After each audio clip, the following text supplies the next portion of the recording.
I'm never going to talk about conversations, Were advice you in asked any for, way. were you asked I'm for never advice? going to talk about discussions I've had or Because have you're, not had.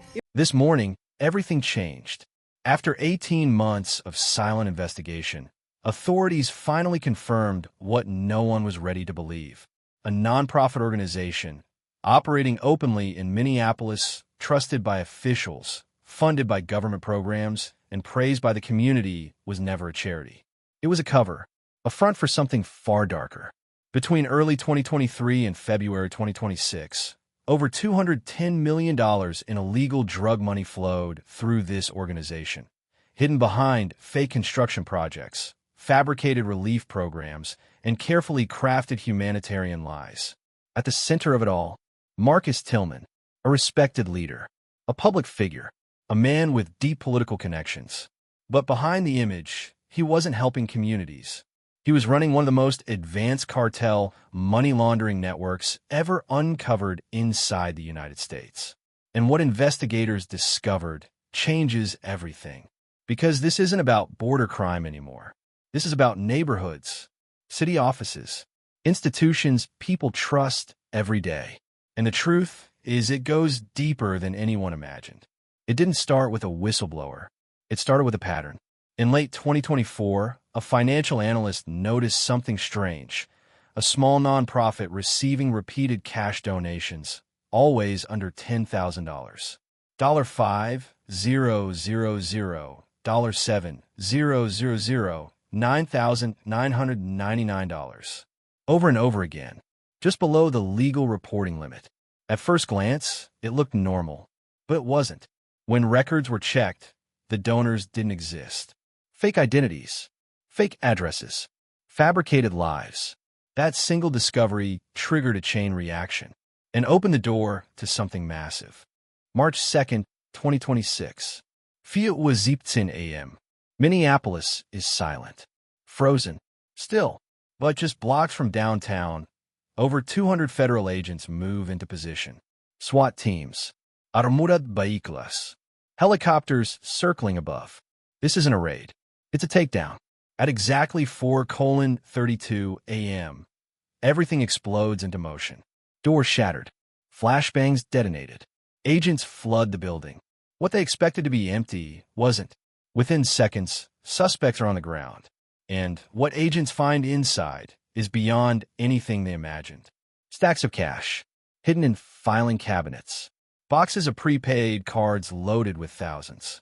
Fake documents covering fake programs. And then, a hidden wall.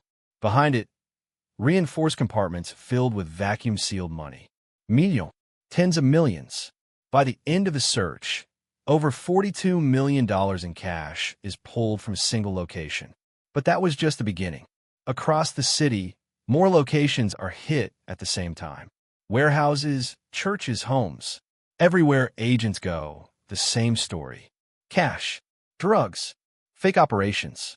At one location, no food supplies, just pallets of money. At another, a hidden vault beneath a chapel. In a suburban home, officials find millions hidden inside walls, along with handwritten notes detailing payments to politicians and insiders. By sunrise, dozens are in custody, nearly $100 million seized. But the real bombshell wasn't the money.